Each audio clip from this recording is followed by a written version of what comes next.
We interrupt our program to bring you this important message.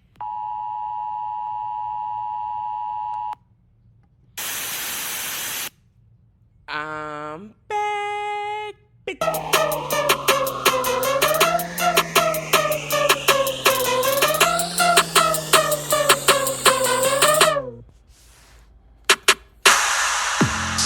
That still has a nice beat to it. Still seated twerking to bounce. New Year. And that song still has a vibe in 2025. Also, it's time for a new intro. I am in with a podcast change. I added the F.A.A.F.O to it. But I'm back with the same formula that has allowed me to be successful in the past. I've set realistic intention. I plan on being present and following through, but I still intend to remain petty and hold grudges. Not all intentions need to be positive. Also, I will be unengaged and unbothered by people and things in my life that do not serve me. That means parasitic people, unsolicited judgments, biased newspapers, and mainstream banks. I will not apologize for maintaining my mental peace. Happy and unbothered and at peace because I'm at unbothered. All day, every day, being unbothered is my way. Join me.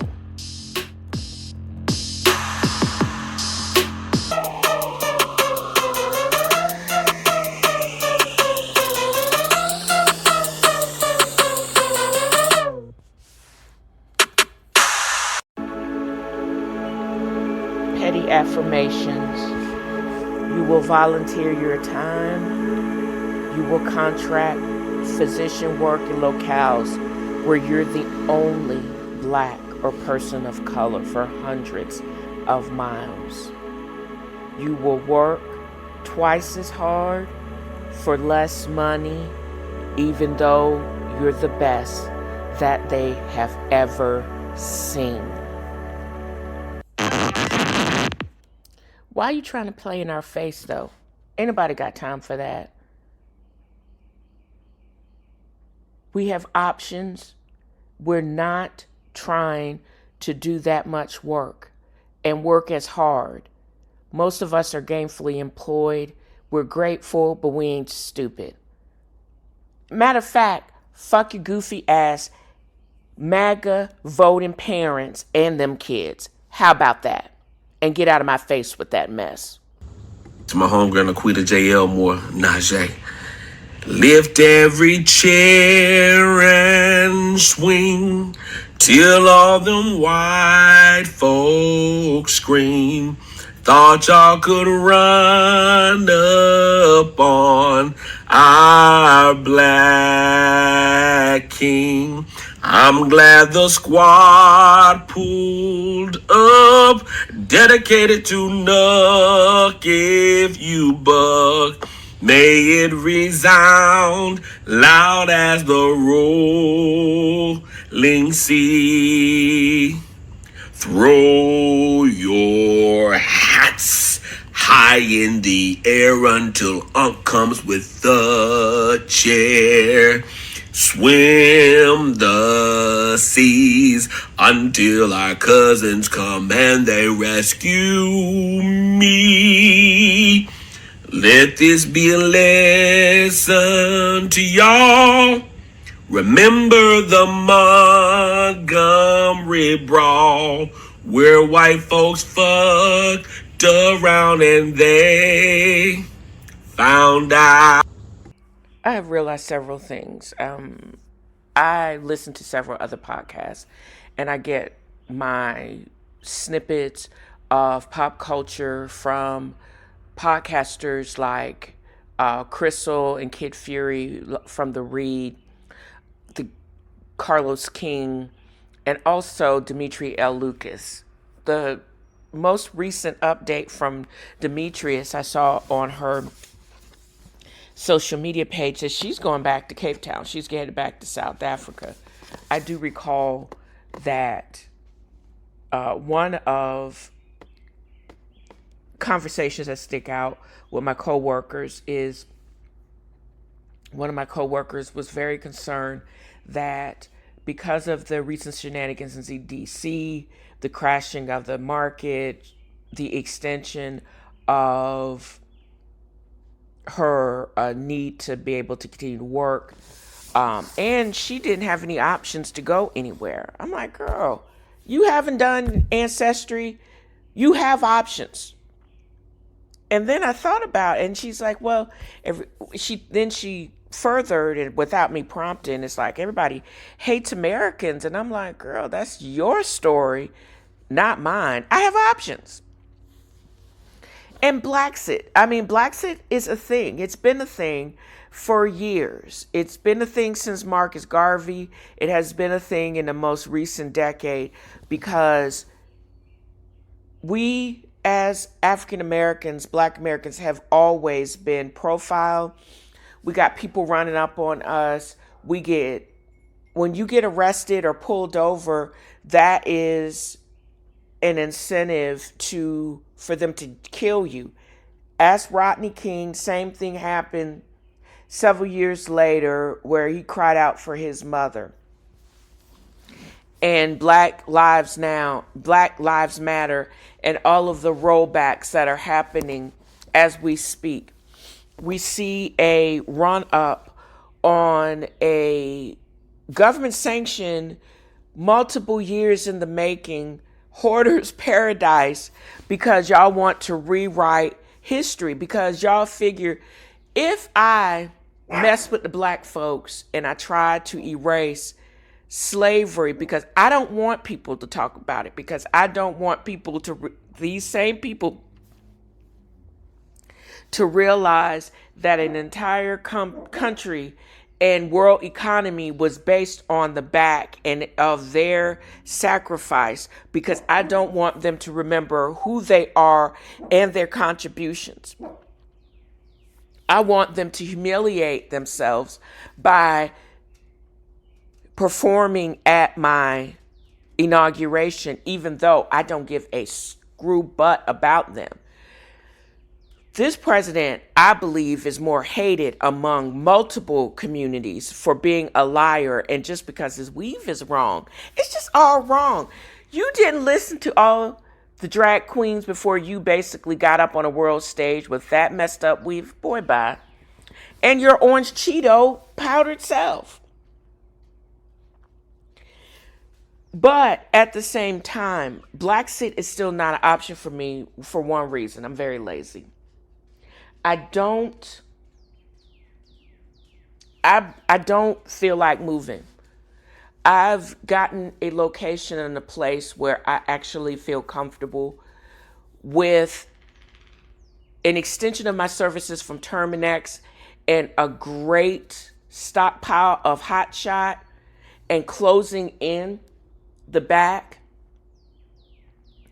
and being experimental and still growing my own food, but also keeping my new membership to Costco up to date. I think I'm going to survive a few minutes. I think I'm okay with not shopping, because I found out that although I can run it up at Cartier and all of these other places with brand names and authentic non-hustle man gear, I can also research and find out how to not only save money, but also how to increase my money. The reasons why I don't really want to bounce right now, because from an economic standpoint, it doesn't make a whole bunch of sense to me. There is a whole continent waiting for me to come back with open arms, but I don't think I'm ready from a standpoint, because number one, my knee's bad and I don't feel like being on a plane that long. But at the same time, I'm also very annoyed with the fact that y'all are doing all of these diversionary tactics to erase the fact that of my contribution, and knowing whose I am and what my contribution of my people have been for the totality and the extent of this country. I'm not going to forget. I got long memories, and I'm also very petty. I'm going to be looking up more so Real Housewives of Atlanta memes, but at the same time, learning the difference between treasury notes and T-bills. How is it better to invest in which cryptocurrency as a president crashes the market only to have his buddies' stocks increase? I'm witnessing and right in the middle of the biggest insider trader from an international standpoint and wondering who's going to be first to prosecute these mugs, because this is some international BS that is going on here. It's more so than you crashing the market and then your boys actually benefiting. But we're also talking about a possibility that entire brokerage firms are in on this grift. And it's all being recorded, and how big it is. And you also a 32 times felon. Your 2 strikes are up. I'm going to need to see this. I'm going to need to see the chains. I'm going to need to see the handcuffs. I'm going to need to see all of this. But I'm not stupid. At the same time, I'm doing my research, and I'm also seeing how I can benefit, because in case I need an economic or financial jump bag to get the hell out, I need to be able to get the hell out.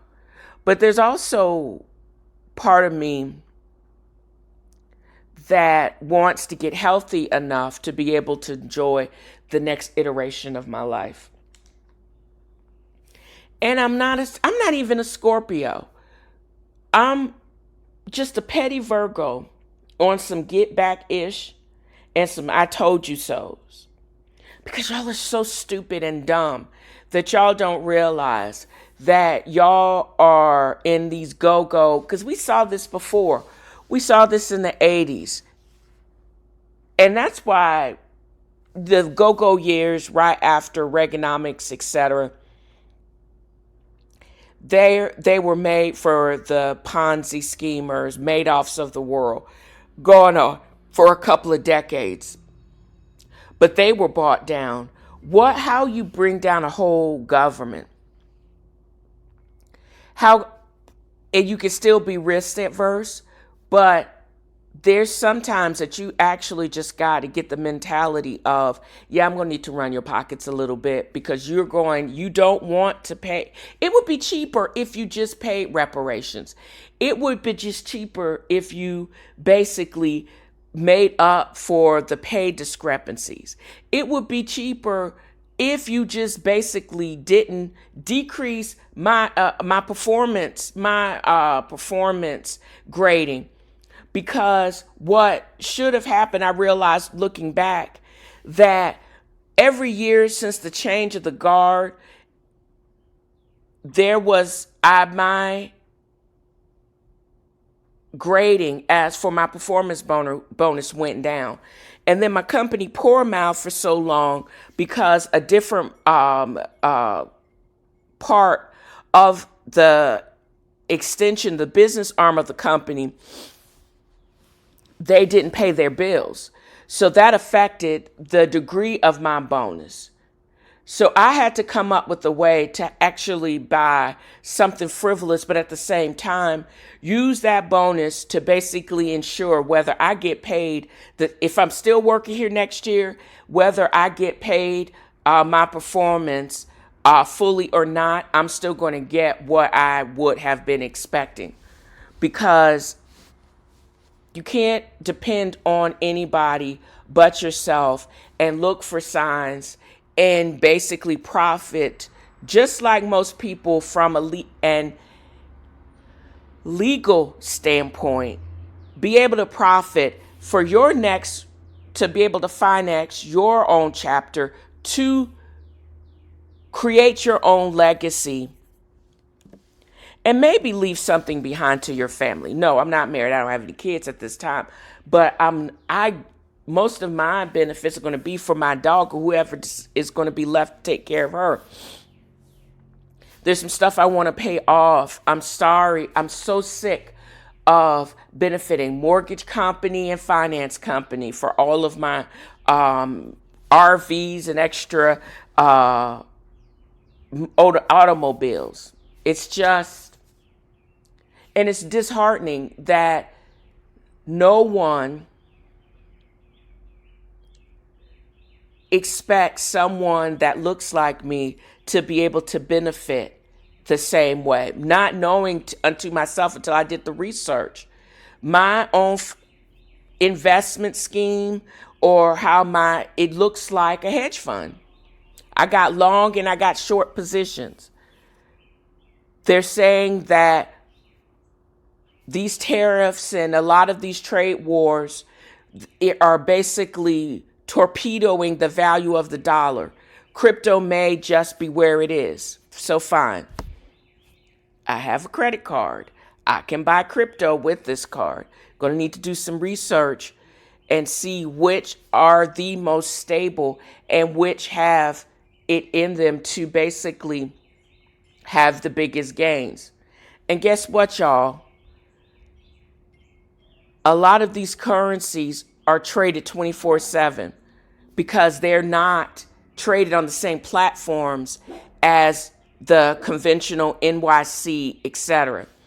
And there is going to be a crypto fallout secondary to the trade wars. The same thing happened after the last trade war that was instigated by the same jackass back in 2018. The real tea is we can and will be not only gainfully employed, but financially stable. And we got 85 million reasons that to people believe that we don't make contributions. They don't want us here anyways. Actually, we got 2 trillion million reasons that you do not think that we even now contribute to the overall financial stability, etc., of the United States. Even though y'all don't pay us the same, y'all try to lock us out of certain markets, we are still here. I just want a small percentage of it. And if I make it, good. I don't have a lot to lose. I'm not going to give it over to somebody else because I don't want to just make them wealthy. But I'm not going to give somebody the same amount of money you want me to spend buying your report. I'm actually going to have to take the time to do my own due diligence and research for things that are going to actually be beneficial to me. I may or may not share it, but that's on y'all. But while y'all are planning and scheming and cheating, I'm on your pockets at the same time. How about that? And just also be very wary about who you align yourself with, because I've said this before.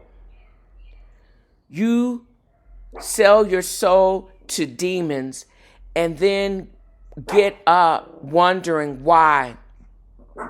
Can't understand why you are covered in ashes and smelling like smoke. Because what's going on now is not a good look. History has long memories. People have long memories, and we petty as hell. And while you are planning to return me to a plantation, you're going to be looking at me from that Amazon warehouse and workhouse that you actually built for me, but that's where you're going to end up. How about those facts? Butterfly in the sky, I can go twice as high. So take a look, it's in a book, a reading rainbow. I can go anywhere. Ways to know and ways to grow, a temporal rainbow. I can be anything. So take a look, it's in a book, a tenfold rainbow. A tenfold rainbow. A tenfold rainbow. A con by any other name just still smells as stanky. It is our need to hold on to belief, to meaning, logic be damned, that continues to fuel the great cons of the world, even as their contours shift with the times. This is from the confidence game, Why We Fall for It Every Time, by Maria Konnikova. I'm basically had skipped to the last chapter of the book and figuring out why people, and if she had any other missives on the con. And I will say this: everybody may be subject to being conned or perpetrating a con. Nobody is too smart not to be conned. The cons are actually getting more. You would seem like they would just get more sophisticated. Some are, and some still use your own spirituality or your need to believe in something more so than logic. But I would conjecture being and recognizing the con and extracting yourself from it before you take a massive hit.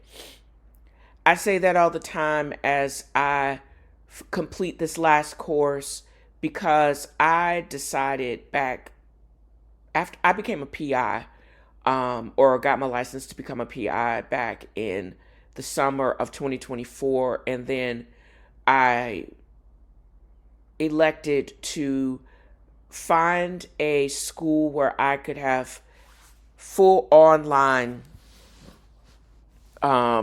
training and get a degree in fraud investigation. Why fraud investigation? Because I wanted to basically be able to make money without leaving my house and stay in my pajamas.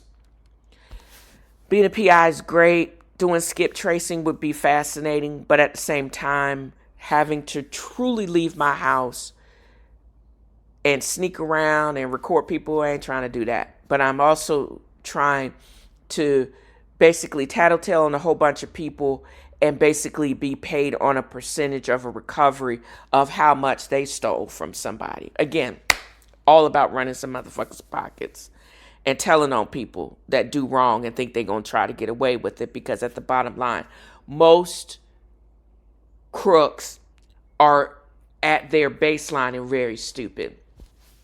And it's their own egos that basically gets them got. So I'm actually all for that. Again, a douche by any other name still smells like vinegar, child. But anywho, but what I've noticed from the book, Maria Konnikova's book, is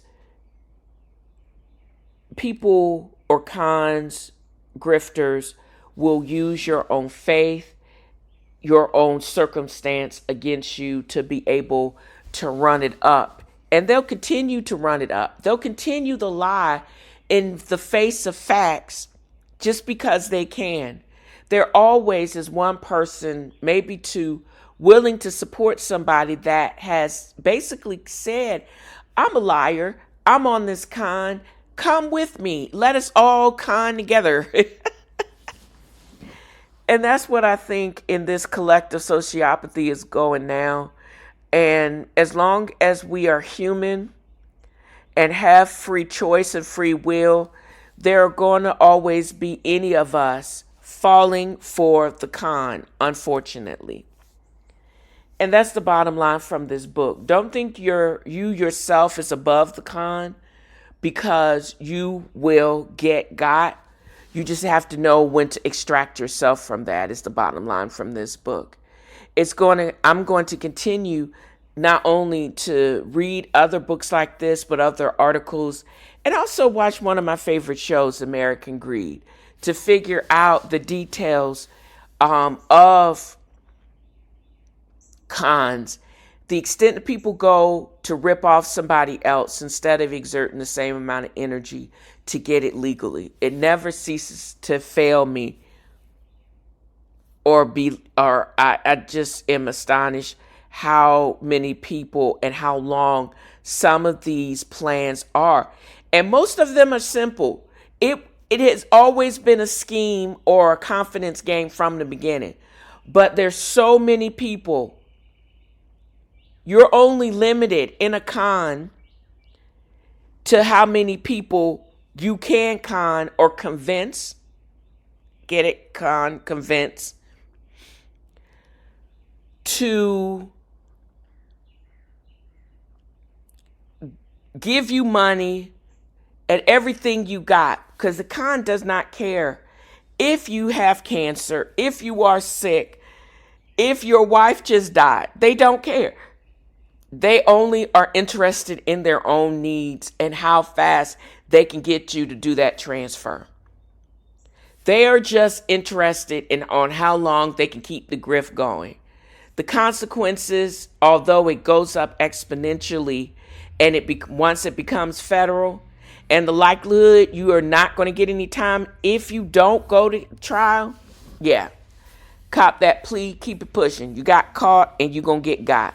And everybody that submitted themselves to the con, it's always crazy. I didn't know it was a con. And then nobody complains while they're getting their interest payments, exorbitant interest payments from them promissory notes that from the beginning were illegal. It only becomes a problem when the interest payments stop.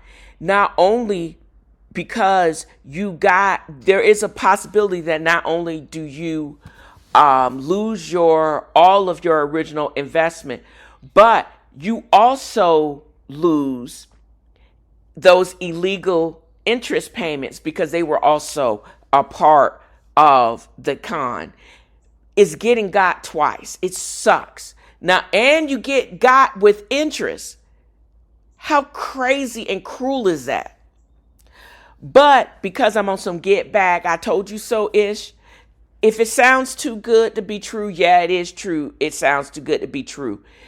They told you so. You should have known. You decided to believe the con, and now you're going to get got. Everybody else that believe in this international con that's going on now, your penalty for believing and trying to cash in on this stuff is going to be even worse than anything that you can ever imagine. Y'all should just voted for the black child from California. I'm just saying. For a messy bunch, the shady bunch, the shady bunch. I hope for checks is worth being part of the shady bunch. So I spent most of Thursday through Saturday watching or binge watching The Valley season 1 in prep to get me prep for season 2. The Valley is a show on Bravo that follows the group of one African-American girl. I don't even know her name. One over-the-top queen, Zach, and a whole bunch of 30, 40, early 40-somethings that used to work and serve from, oh gosh, what was that other one? With Sandoval and the tom-toms and sandwiches and a bunch of underfed white people that have now gotten older and moved to Encino, the Valley. And they got married, had kids, and some of them have matured, but some of them are really messy.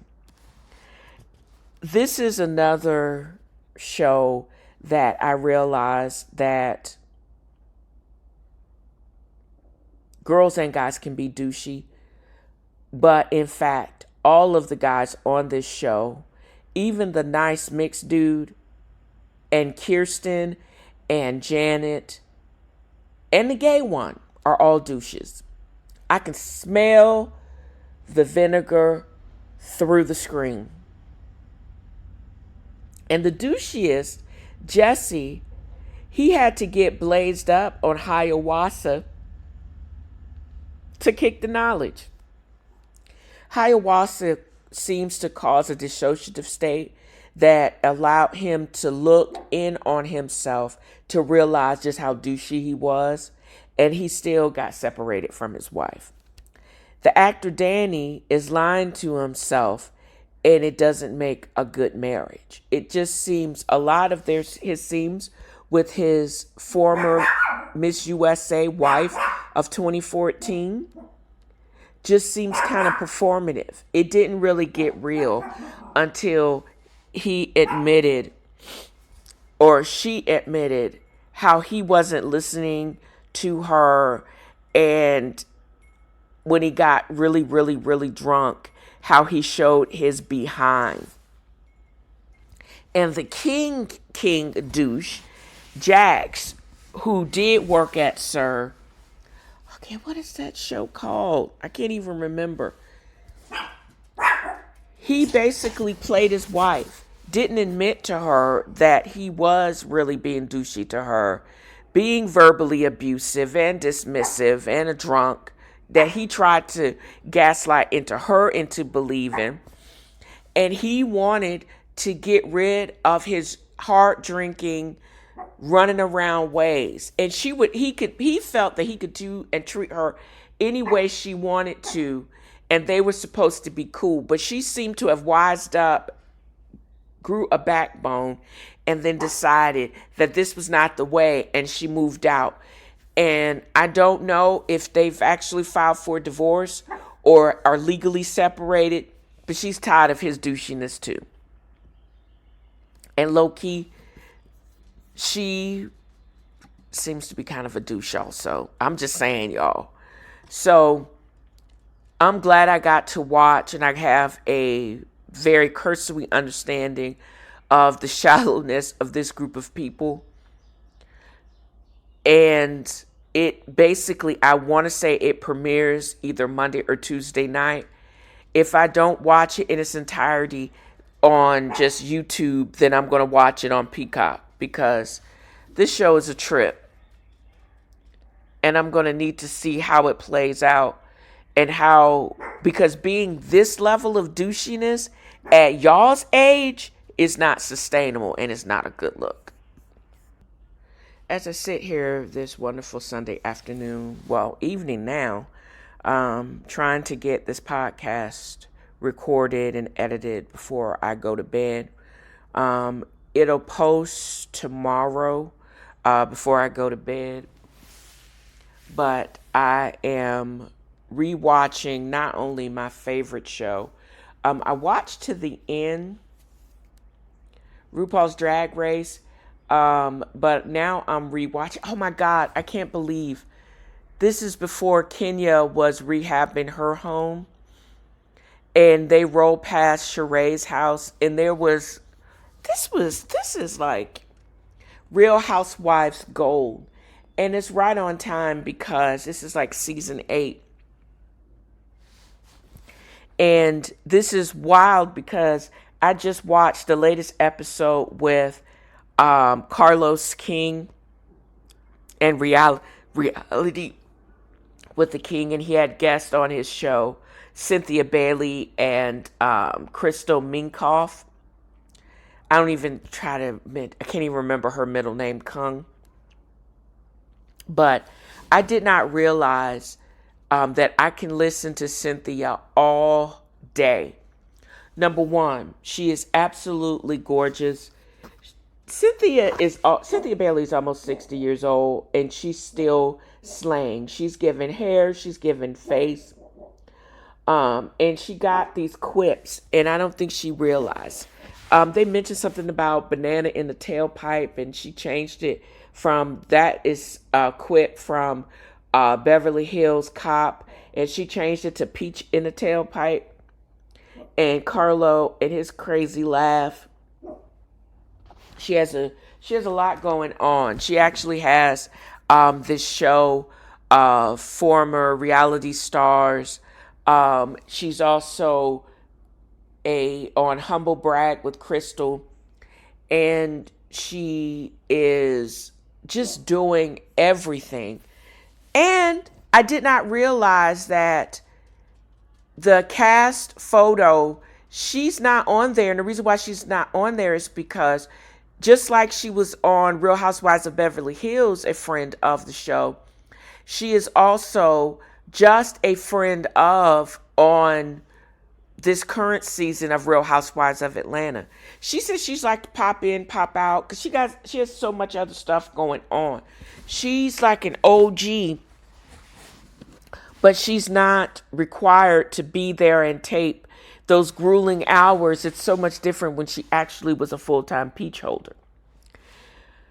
Her teaming up with Crystal in this humble brag, I don't even know what that's about. If you're humble, you don't brag.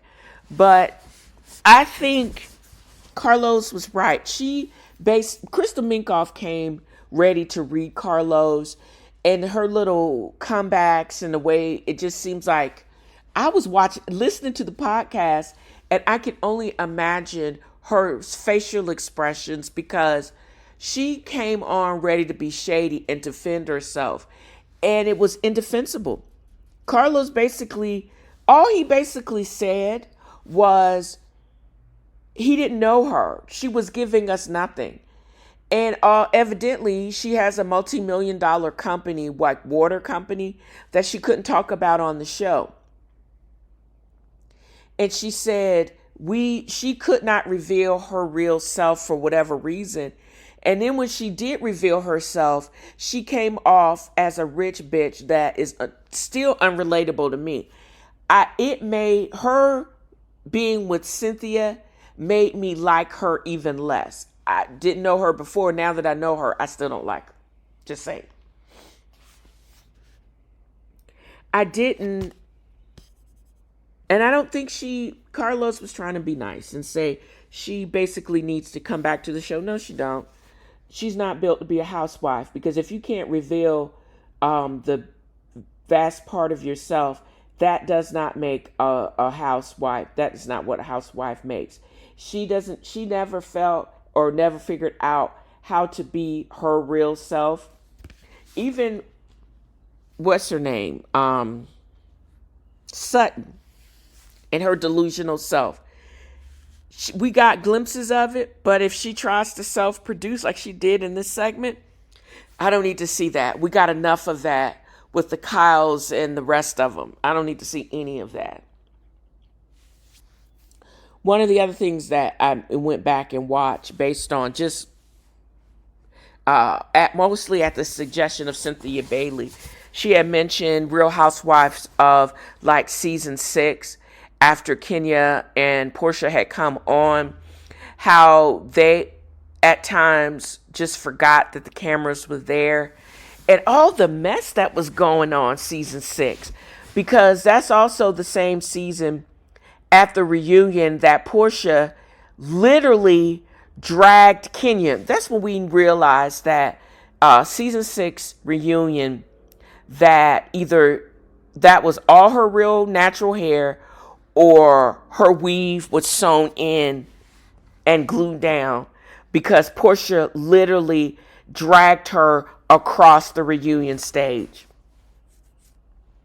They sent Portia home. Kenya came back, freshened up her makeup, patted down her flyaways and pullouts, and finished the reunion.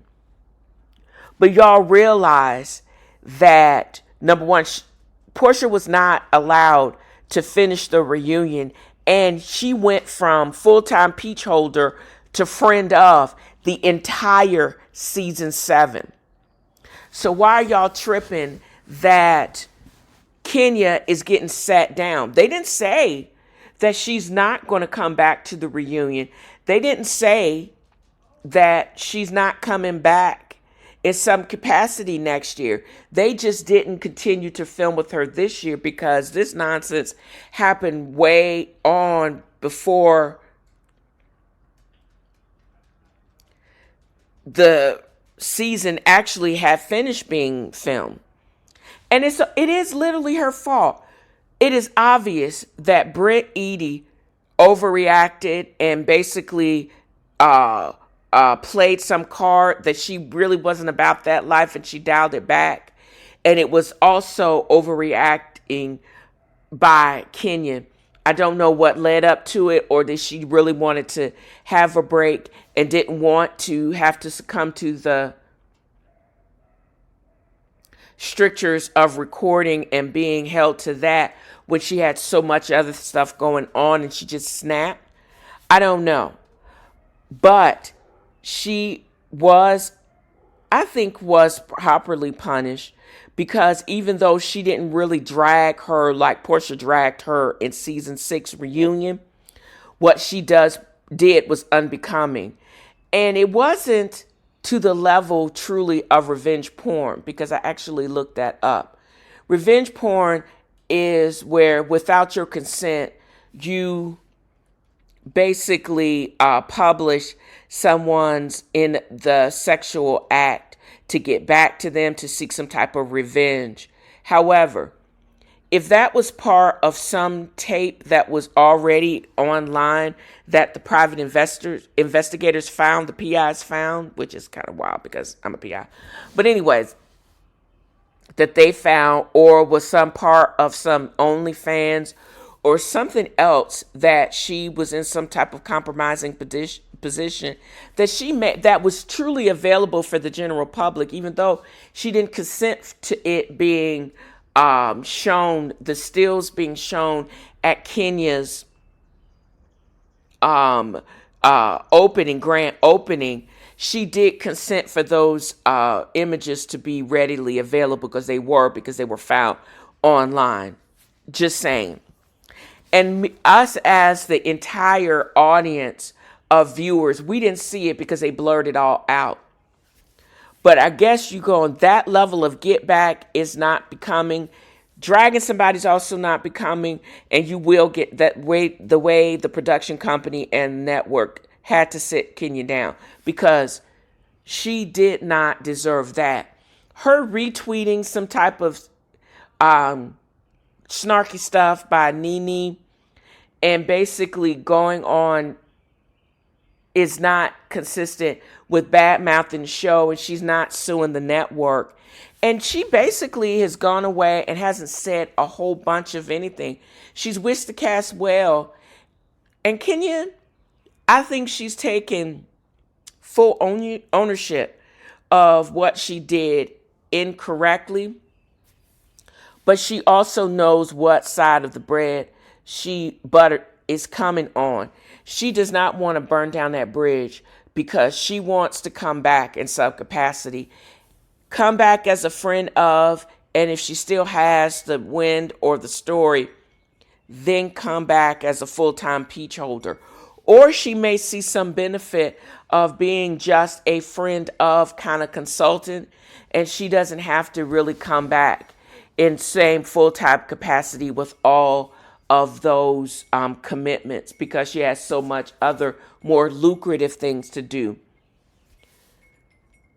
I think that may work out, and I think that's why she's not slamming the production company or producers or the network. She's not burning down that bridge like Nene did.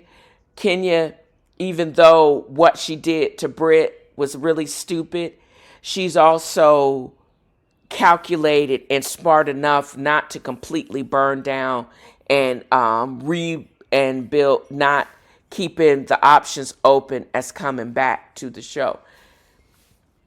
I think she basically said her final goodbyes to this season and to being a full-time peach holder. But I don't think she has burned down her mechanism or her means to continue to sue the bag, but not just as a full-time person. I don't think she is never coming back. I just don't think she's coming back in a full-time capacity. And that's actually brilliant and smart. Because, we would be bereft of the more men of it all. I would dig that. And I would also, and I mean, if Kenya and Portia can work out their difference and we see how that looks with their children playing together and being friends, why wouldn't you allow us to see her work it out with Britt Eady? You know what I mean? Because worse has been done to Kenya and worse has been done to Kenya, more so than a blurred out picture girl. They can work this out. And we should, as a viewing fan, we should see them work it out. We shouldn't be left flapping in the wind like with the whole Candy and what's her name, Phaedra of it all. I'm not sure if Candy has the will and capacity to work that out and why Phaedra lied like she did. However, at the same time, I'm not willing to see any delusional self-produced moments either. I think if Phaedra was real and Candy came back and we could see, maybe it's too late. At this point, I really don't care. And plus, Kendra is having her day with a production. She may be in alignment for a Tony with her Spartacus with Denzel Washington on Broadway. She ain't got time for this mess, reality TV mess that from 9 years ago. Ain't nobody got time for that, and I'm not interested in that. That moment has passed. Now I'm into the more fresh moment of it all and resolution. And no more produced mess. I'm with what is going on in the here and now, how they resolve this. And we would be a disservice if we didn't see some type of resolution and Kenya coming back. I don't think they should let her come back full time because what she did was dirty. But at the same time, I would like to see how they resolve it. Because that janky apology that Britt Eady gave, it was just that. Janky apology, and her flowers looked cheap, and it was all performative, and I wasn't with it.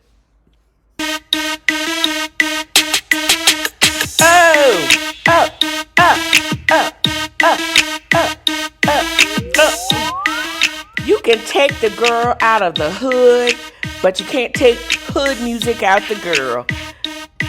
But I'm going to end this with a word, just as I started this podcast. Do or do not do. There is no try. And that's a word from Yoda. I hope I have conveyed just how much fun I have had in creating this podcast. I've got my mojo back. Just set your intention or reset your intention. It could be daily if necessary. Mine is peace. No mental dumping over here. If I'm acting like I'm not listening, I'm probably not. I'm not your therapist. I'm not a therapist. Keep the crazy to yourself, child. You do you and leave me be. The sooner you figure that ish out, the happy you will be. So this is what I want to convey in this podcast. And that wraps another of F.A.A.F.O has a fro. Join me next time as I throw shade and point out the shade and simply have fun. Y'all have a great new year.